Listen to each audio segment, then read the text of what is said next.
Do not resuscitate. So easy to say, so hard to do. It is impossible to sit by while someone's heartbeat, respiratory functions, blood pressure, and oxygen levels dip and do nothing. I am Jyoti Lavakare, an author and journalist who has dwelled into countless stories and explored diverse topics through my writing.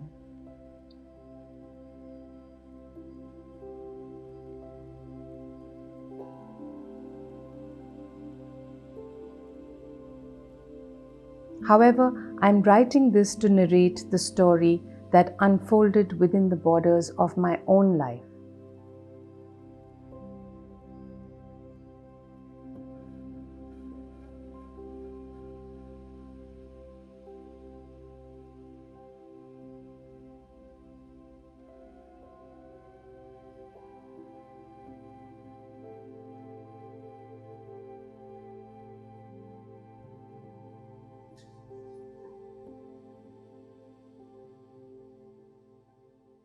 Since childhood, I have been an avid reader and writer, always immersed in books.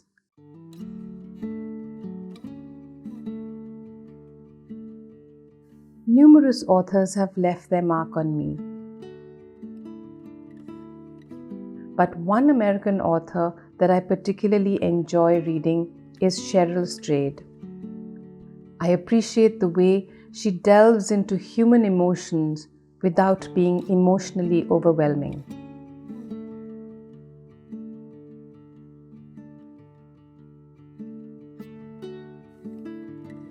Besides my passion for reading and writing, my early days were primarily spent traveling from one city to another.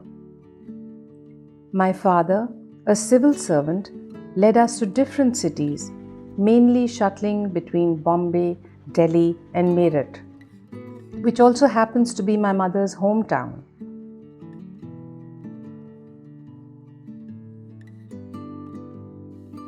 Growing up with three sisters, my parents never once made us feel that having daughters was any different from having sons. They treated us equally, granting us the same freedom and opportunities. In many ways, I see a reflection of my upbringing in my own parenting. I raise my son and daughter with the same values. In fact, I may be guilty of giving my daughter more attention than my son, but we can all agree that it's important. I also recognize a reflection of my mother's resilience, her joie de vivre and feistiness in myself. For her, perhaps music was the source of resilience and helped navigate through every emotion in her life. She was a singer and a trained classical vocal musician. She sang every single day in her life. As a child, I remember waking up to the sound of her riyaz.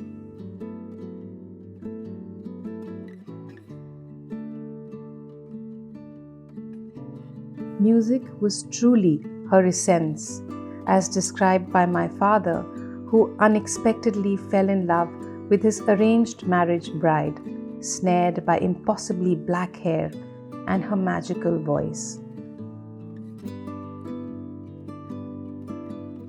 I thought of my childhood and how my mother shaped it with her music, which I later made my own. Music became an important part of my life, comforting and calming in times of stress, uplifting during my lows, and inspiring me at my highs.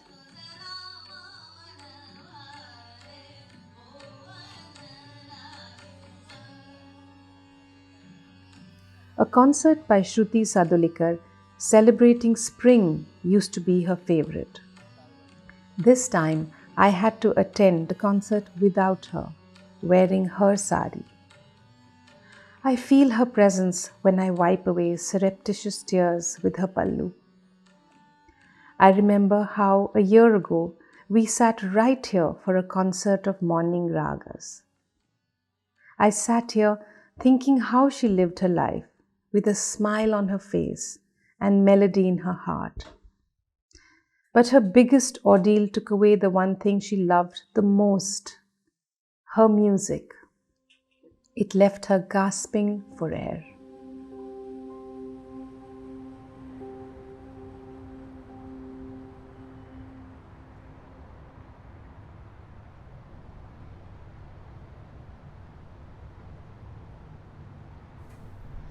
This is the story of what led to my becoming a pollution refugee. I'm not alone. There are many of us, those who have been forced out of our homes because of toxic air.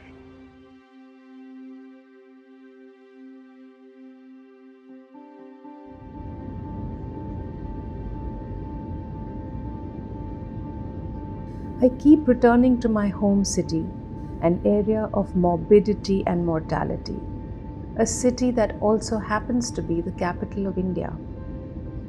Because my family and friends there still make it feel like home. But I wish it hadn't taken away so much from me. A cursory look outside the window if you live in the National Capital Region would have shown you a horrible low-hanging brown haze. That haze extends across large parts of the Indo-Gangetic Delta now, an annual nightmare that causes unimaginable harm.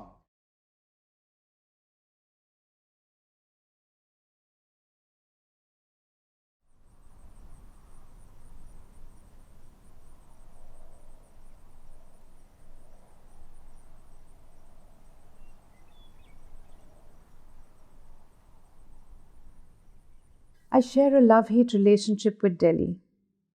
It's a city where I was born, grew up, fell in love with my husband, and gave birth to my children.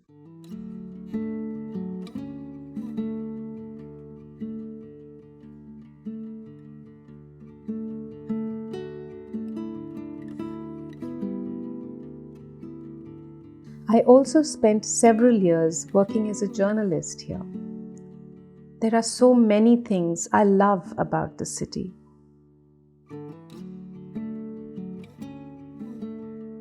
Delhi boasts beautiful public spaces, interwoven with rich culture and heritage.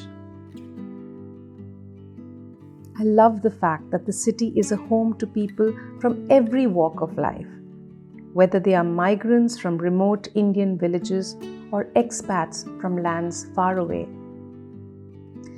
It has something to offer to every culture.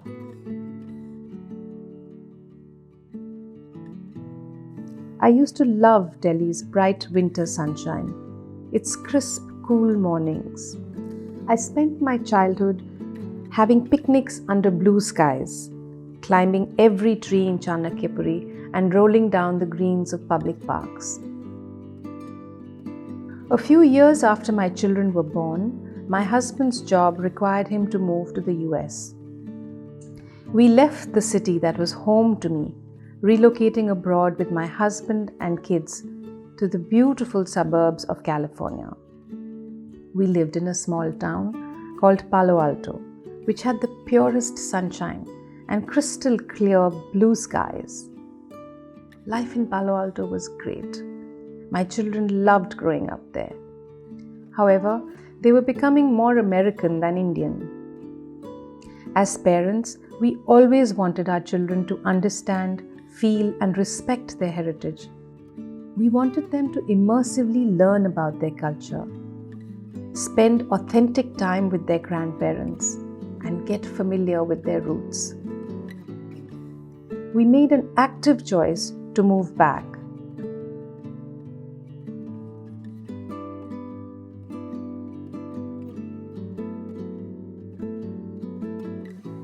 Packing all our belongings, emotions, and memories from Palo Alto, we came back home. One can imagine how relocating is never easy, and it was particularly hard on my children to adjust to this fast-paced, ever-loud, constantly moving city life that they had not known before.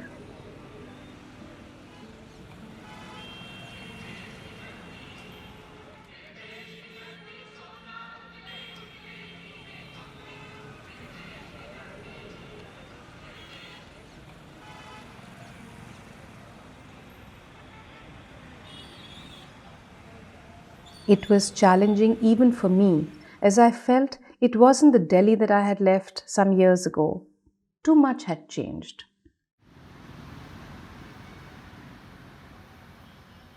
What had changed for the worse, however, was the air we were breathing.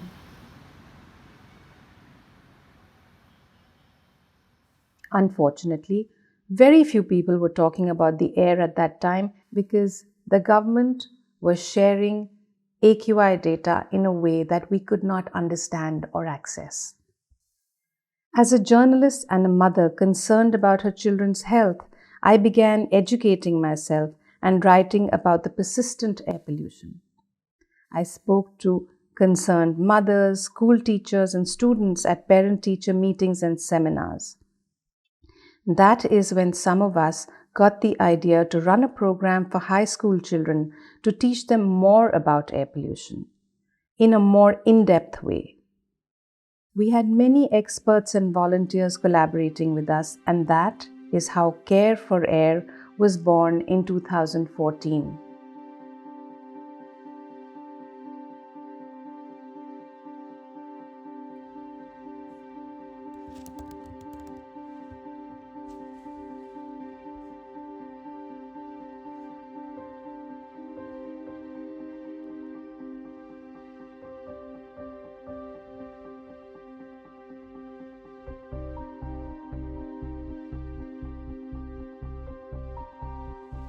I myself, I didn't set out to be an activist, and I'm sure many of us don't want to really be activists. We want to get on with our lives, we want to do our stuff, write our books, do our jobs, take care of our children, follow our careers. But what happens is when you don't get what is a very basic, fundamental human right, clean air, clean water, these are not things we should have to fight about.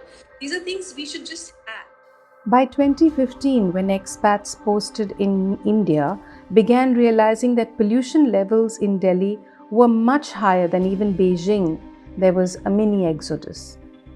This was famously highlighted by New York Times journalist Gardner Harris's controversial Parting Opinion piece, which offered anecdotal evidence of many foreigners leaving India because they could not justify raising their children in such toxic pollution. But what if you belong here and you can't breathe here? New Delhi is one of the world's most polluted cities. This is what hazardous air pollution looks like. Are we breathing poison in Delhi? Every 2 minutes, one person dies due to air pollution in this country. In the last few months, the city's air pollution has routinely hit the highest point that the Air Quality Index chart can measure.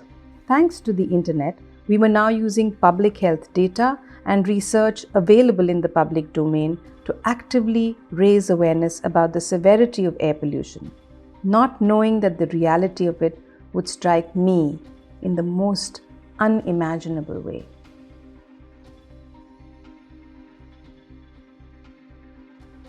In 2017, on Diwali, I found my mother was diagnosed with lung cancer in its 4th stage. While I was busy advocating for our right to breathe clean air, the filthy air of Delhi was silently attacking my mother's lungs without any major symptoms, and it was decaying her organs quietly.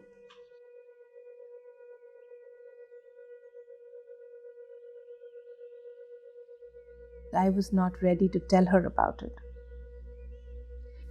She had every right to know, but none of us had the vocabulary to explain to somebody with such a zest for life and explain to her that her lungs were giving up on her.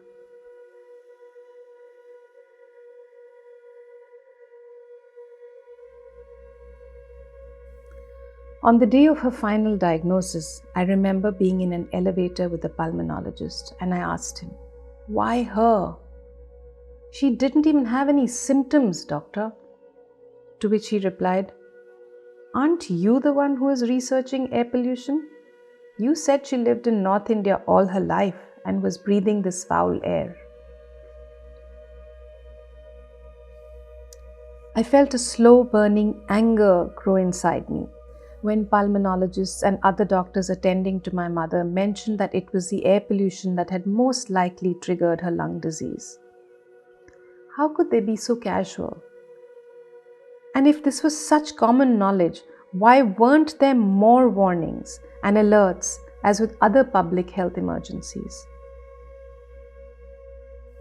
Why weren't more doctors and hospitals calling out this invisible killer? Especially since, as doctors said, lung cancer was 100% preventable. At that time, I didn't have the mind space to delve deeper into these issues. All I wanted to know was if there was any chance that chemotherapy, radiation, anything would give her a few more years. Good years. Doctors strongly recommended chemotherapy. We celebrated her last birthday together. It was a strange yet poignant day. She had finished packing for the hospital, and we cut a small cake for her, not knowing what to expect as we were still grappling with the news of her diagnosis. At that time, we were still hopeful that she would recover. Happy birthday to you. Happy birthday, dear Mama. Happy birthday to you. Happy long life to you. Happy long life to you. Happy long life, dear Mama. Happy long life to you. अब लो करो.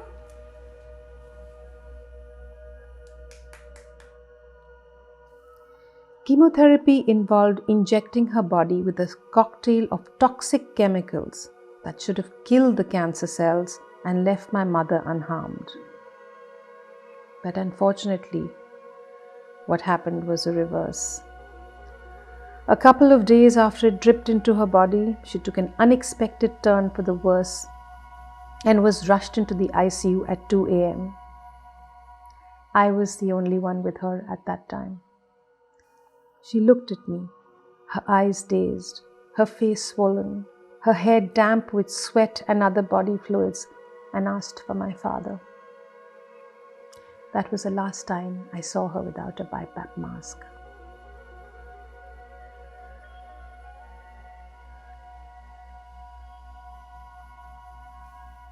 My mother's stay in the ICU affected her deeply. Her oncologist supported my mother's desperate attempts to get out of the ICU. In fact, he seemed to suggest that we take her home, and that's when I realized that perhaps they have given up on her. The day we finally brought my mother home was muddy, dusty, grey. The typical shadowy Delhi haze hanging low, held close to the earth by dropping temperatures, blurring outlines of buildings and trees.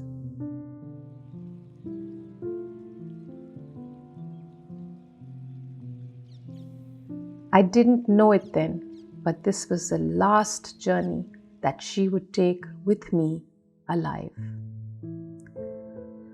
Once we brought her home, that final time, the family's position became clear and unexpectedly unanimous. My usually indecisive ex-bureaucrat father had taken the lead in deciding that prolonging the life of a terminally ill lung cancer patient, bedridden, immunocompromised, and unable to breathe on her own, who had almost no agency left except to look at us with those pleading, haunting eyes, begging to be put back on the BiPAP, would be an unforgivable betrayal of someone he had shared 63 active years of life with. Let her go naturally. Words he had said repeatedly over the past 2 weeks. Do not resuscitate. So easy to say, so hard to do. It is impossible to sit by while someone's heartbeat, respiratory functions, blood pressure, and oxygen levels dip and do nothing. I just wished for her to be relieved of this pain. But I didn't know how. I couldn't see her live like this, nor was I ready to let her go. I went to the temple. I stood in front of the idol with my hands folded, not knowing what to pray for my mother. At that moment, the priest said, "Don't worry. He will help her. He will help her cross over." It somehow comforted the deep punching pain in my chest. In January 2018, just 3 months after her first diagnosis, my mother left us.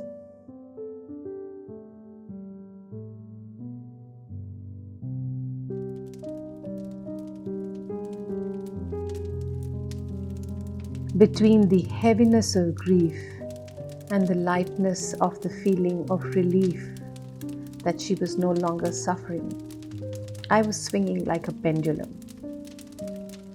While grieving her loss, everything reminded me of her. I didn't know how to make time pass faster.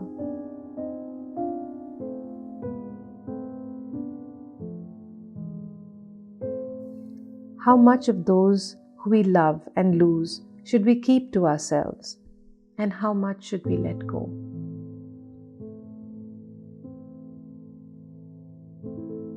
My mother carried melodies in her heart till the end, but as she would begin to sing, her lungs would gasp for breath.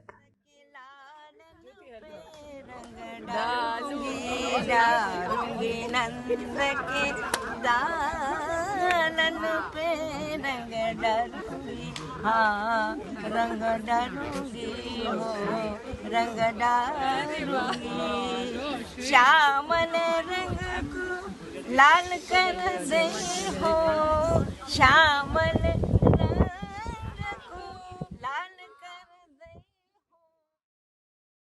It is only after a year without her living presence, on my birthday, her birthday, anniversary, Holi, every festival that she loved and sang at, that I finally learned to accept her absence, and gradually her absence became her presence.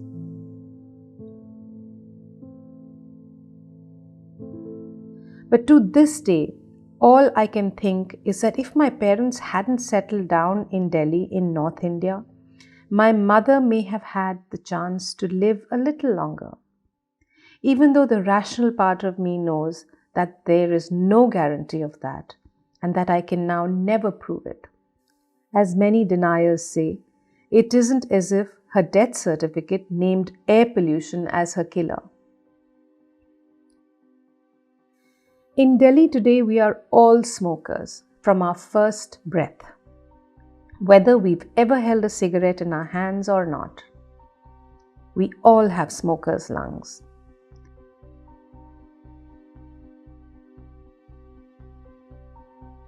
I was unable to breathe freely in this city, just thinking how toxic pollutants were seeping into my lungs, just as they did in my mother's. It isn't just pollution-triggered short-term respiratory illnesses, bronchitis, asthma, viral infections, flu and pneumonia made worse by dirty air that concern me. It is the long-term, irreversible diseases that the ambient PM 2.5 will trigger as it bypasses our body's natural defenses and sinks into our lungs and bloodstream, traveling to every organ, leading to cardiac arrests, strokes, diabetes, hypertension, cognitive harm, depression, dementia, obesity, Alzheimer's, and all sorts of different cancers.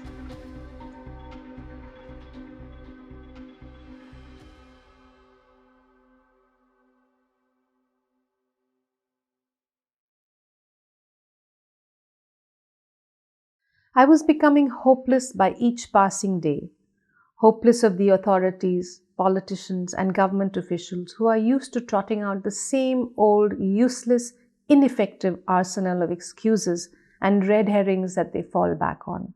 Anti-smog towers, anti-smog guns, temporary construction bans, odd even road-sharing directives, school closures, and other reactive emergency response action plans. So after a decade of advocating for cleaner air, I decided to give my lungs a break.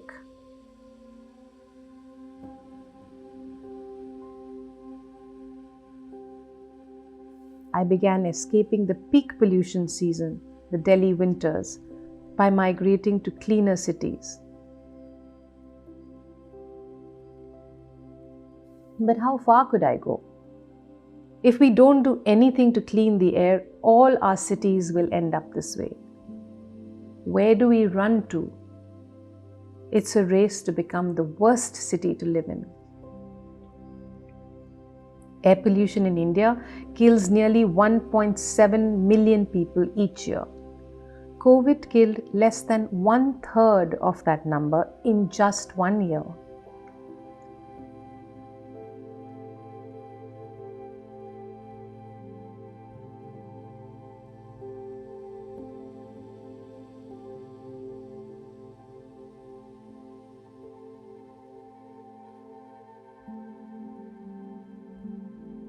It may sound dramatic when people like Jaidhar Gupta, a long-time Delhi resident, call this mass genocide. Air pollution is a social inequity. It smells of profit. People who make profits from air pollution are the ones who can afford to protect themselves from it. The poor suffer much more of the harmful effects.